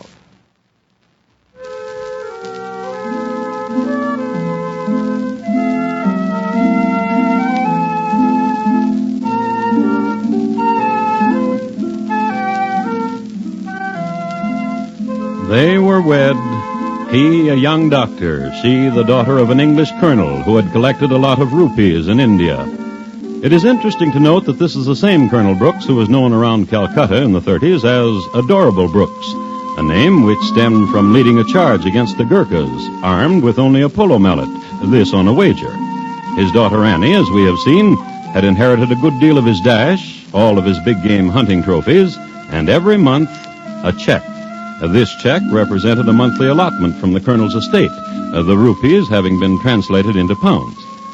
Well, the young doctor and the colonel's daughter lived happily for some months. Champagne for breakfast. And in the afternoon, when the season was ripe... Come on, mermaid. Come on, mermaid. Mermaid. Mermaid. Oh. Dear. What do you want?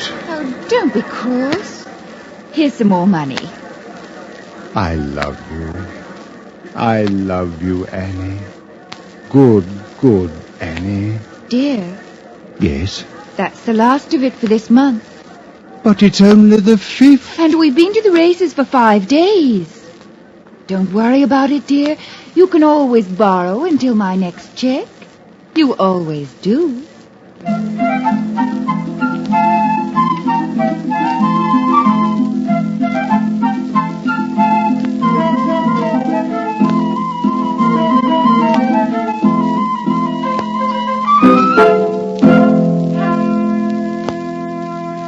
And you write all kinds of insurance, Mr. Hammerich? Ship, fire, theft, casualty, storm, life. Life. A policy on your life, Doctor? My wife's. In what amount? £13,000. How old a woman is your wife? 27. Her health? Excellent. Well, you're a doctor. You should know. Well, I don't want you to take my word for it. I've brought a report on the condition of my wife's health from a colleague, Dr. Bamford. Here. Heart, excellent. Aspiration, excellent. And excellent. Proclivities. Oh, it's a very fine report.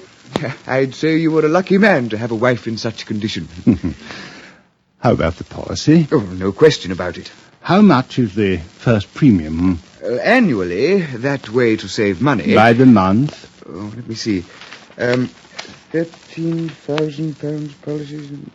£50, 12 and 3. Oh. Yeah. £50, 12 and 3. Oh, thank you. Thank you very much.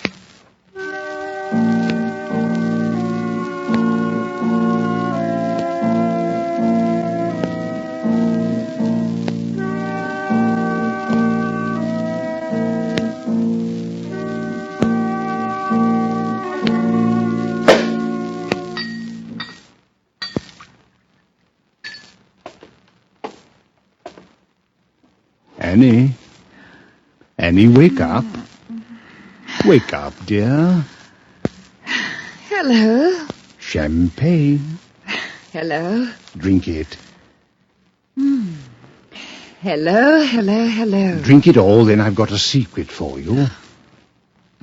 Tell me a secret. I know who's going to win the third race today. Who? Goldfinder. Oh, you're very clever, but... But what? We have no money to bet. How do you think I got the champagne? Oh, you borrowed it. Goldfinder in the third. Get dressed. Get dressed. Yes. Dear. Get dressed. I feel... What? I don't know. I can't seem to... You just lie here. Let me feel your head. Warm. A little fever. I don't want you out of bed today. Yes, Doctor. I leave you a powder to take. Yes, Doctor. Take care of yourself. Yes, Doctor. Doctor? Yes? You love me. I know you love me. I do. Kiss me. Annie. Come here and kiss me. All right. Bum, bum, bum, bum. Bum, bum, bum. Dear Annie.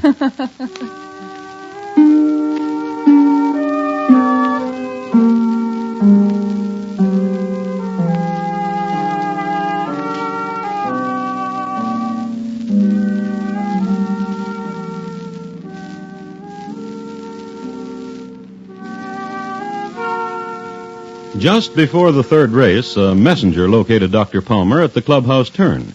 He told the doctor that his wife had been found dead by the cleaning woman. Goldfinder paid £4.3 to place. Dr. Palmer had him to win.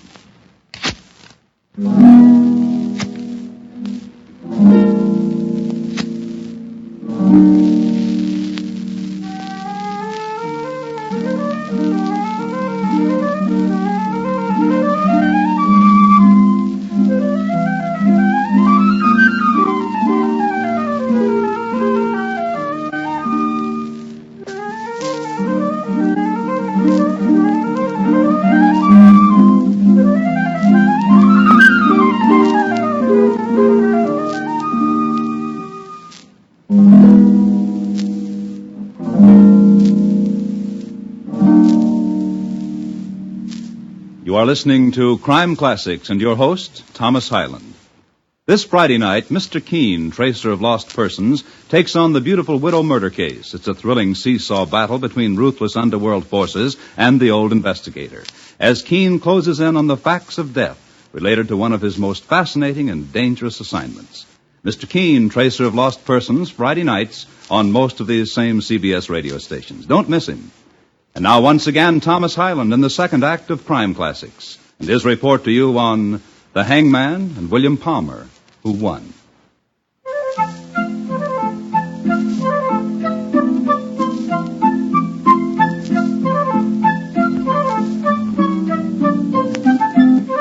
In 1855, the town of Rugeley had forged ahead of Twickenham in population. Therefore, Rugeley was sending more men into the Crimea to fight the war of 1854-56. Queen Victoria had been on the throne for 18 years, and her son Edward was the Prince of Wales. This was the year, too, when Haskell Blaine of Virginia came to England to astound the royal court with his frontier wit and jackanapery. And in this time of movement and stress, the town of Rugeley little noted the passing of Mrs. Ann Palmer. She was laid to rest in the Rugeley Cemetery in the south plot, below the popular section. Not before, however, the venerable Dr. Bamford had signed a death certificate certifying that Annie had died because of congestion of the heart and attendant malcoloring of the blood. Dr. Palmer grieved, collected the 13,000 pounds insurance, and bought a couple of horses. One of them, the roan named Lodestar, won a race, but Lodestar pulled a tendon prancing in the winner's circle and had to be destroyed.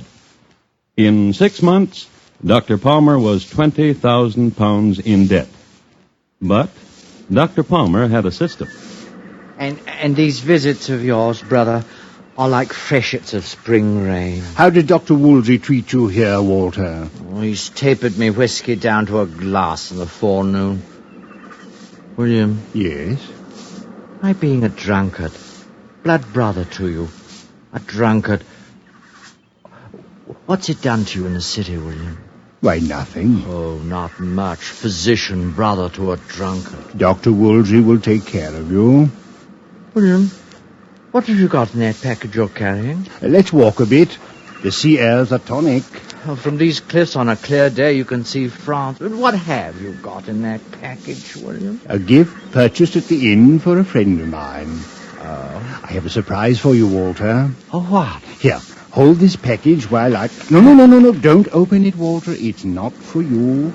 Then what's my surprise? Here, a life insurance policy. The what? Life insurance for £13,000. My life's worth that much to you, brother. So that you'll take care of it better, for my sake.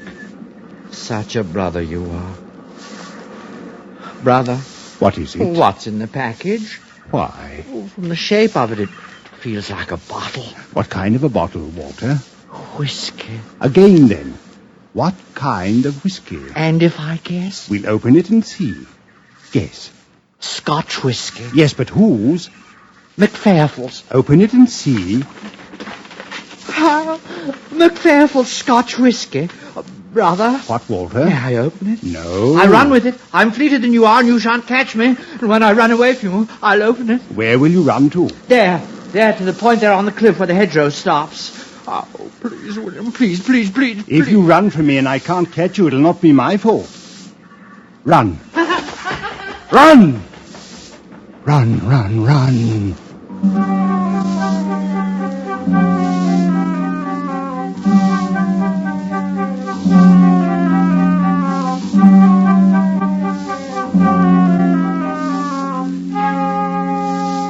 In Scarlet Town, where I was born, there was a fair maid dwelling. Come on, Walter.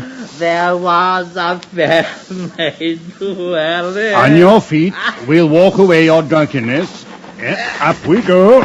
There was a fair maid dwelling. Don't walk in that direction, Walter. You'll fall off the cliff.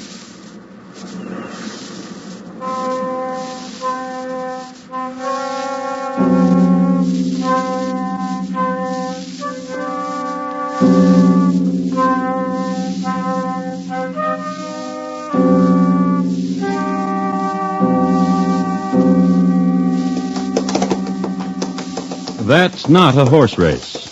That's a funeral. By some misadventure, the black stallions which drew the hearse of Walter Palmer had been frightened, and they bolted and ran away. Walter's coffin was thrown to the ground and torn open. revealing to the stunned housewives in Rugeley Square the broken form of a man who had fallen off a cliff. Or, as the death certificate that was signed by Dr. Bamford read, multiple skull separations. Now that's a horse race a week later. Run, Sea Nettle. Run, run, run! Oh. Dr. Palmer on a typical afternoon. While he goes to bet another loser in the next race, let's do a little figuring here. He was 20,000 pounds in the hole a few months after his wife died, and he collected 13,000 after his brother died. That left him still 7,000 in debt, as of a week ago.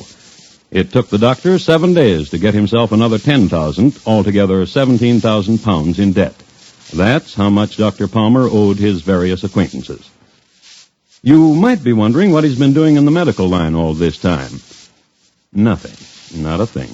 A few pills prescribed in return for favors received, and that's about all. As far as his office was concerned, he had long since given it up, and had sold his equipment, and had sent his magazines on to his friend, Dr. Bamford. Now we come to a turning point in Dr. Palmer's life. He met a fellow named Cook, John Parsons Cook. It was a turning point in Cook's life, too. Ganymede. That's the horse who'll win the fourth. Ganymede. Bet handsome lad, can't lose. Well, if you say so. Handsome lad, can't lose. Yes, he could. He did. And the next day... Fleet King in the Lady Barbara Stakes. I have information. Don't be a fool. Well, what have you heard? The gelding from India, Makjur. Very well. Makjur. The jockey told me. The jockey told a fib. What's more, it was whispered he had a few kid on Fleet King, who, incidentally, kicked Lady Barbara while she was draping him with the flower blanket, and made her all right again. In spite of consistent losses because of Palmer's advice, John Cook remained a loyal friend to the sporting doctor. In fact, he grew poor with him, but always with a smile. Oh, Palmer. You're my friend. My friend. And one morning... Palmer! Palmer, I've done it! I won. Did you hear me? I said I won. A bob? 2 bob? 25,000 pounds. You're crazy. 25,000 pounds, old friend. I've had one of those days we talk about, one of those days we think about when we're trying to sleep or when we're getting drunk. 25,000? Show me. Show me! Show me. Look! We're rich. Yes. Rich. Cook, you're my friend. Cook. Talk to me. What do you want? What are you going to do with that money? It's our money, isn't it? Yours and mine. Our money. What are you going to do with it? I'm going to America. What? America. What about me? You're my friend. What about me, Cook? You wish me well. And the money? I'll be rich in America. Without me? Without you. I bear you no malice, Cook. Why should you? We've been good friends. I'll be so sorry to see you go. I'll remember you well. Cook, listen. What? A last drink with me. I don't mind. A special drink. Well, of course. Oh, I'm very happy for you, Cook. Yes, friend of mine. Wait here. Where are you going? A special brandy in my belongings in the next room. Good. Wait here. All right. 25,000. Oh, I'm very happy for you, Cook.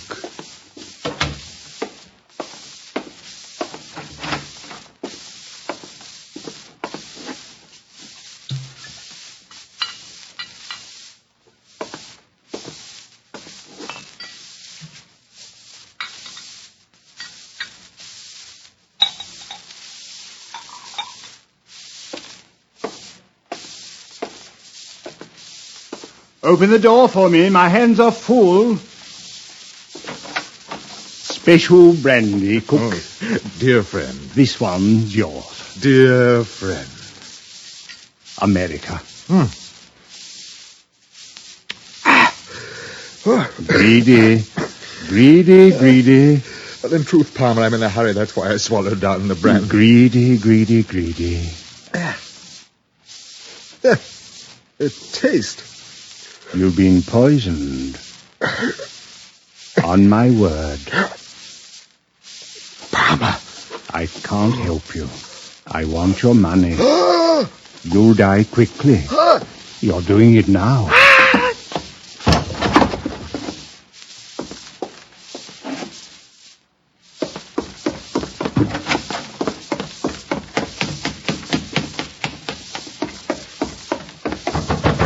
Dr. Bamford!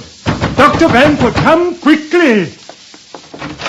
A friend of mine just died, Dr. Bamford, from occlusion of the heart valves. Come quickly. Bring your pad of death certificate, Doctor, and your indelible pencil. Quickly. Here, I'll help you, sir.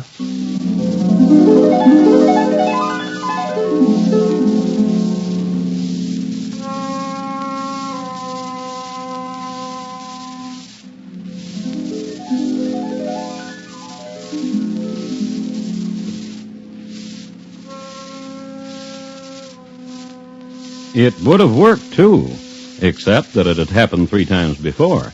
Mr. Hatton, local police superintendent, noted a sheaf of 1,000-pound notes peeking out of the doctor's back pocket.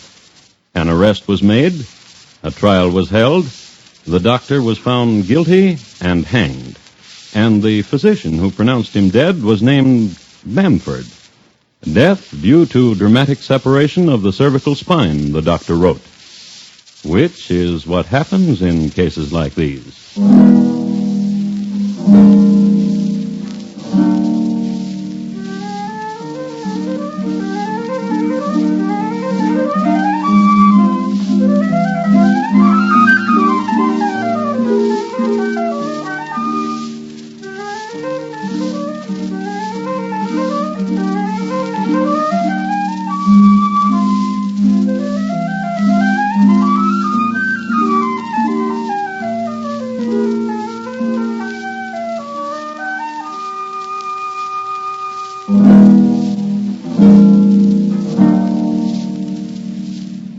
In just a moment, Thomas Hyland will tell you about next week's crime classic.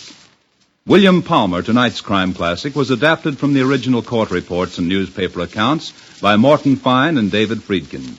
The music was adapted from themes of the period and conducted by Bernard Herrmann, and the program is produced and directed by Elliott Lewis. Thomas Hyland is portrayed on radio by Lou Merrill. In tonight's story, Jay Novello was heard as William Palmer. Featured in the cast were Betty Harford, Ellen Morgan, Joseph Kearns, Ben Wright, and Alistair Duncan. Bob Lamont speaking. And here again is Thomas Hyland. Next week, Glandier, France, in the year 1840, and the interesting events which occurred when an iron smelter's wife sent her husband a gift. My report to you will be on the 7-layered arsenic cake of Madame Lafarge. Thank you. Good night. It's true that things happen on a smaller scale and fewer things happen at one time in a small town, but human interest is at a high level in rural America, where people have more time to stop running and to live. That may be why Rogers of the Gazette, starring Will Rogers, Jr., is such an interesting radio series. It's packed with human values and human interest. Hear Rogers of the Gazette tomorrow night on most of these same CBS radio stations.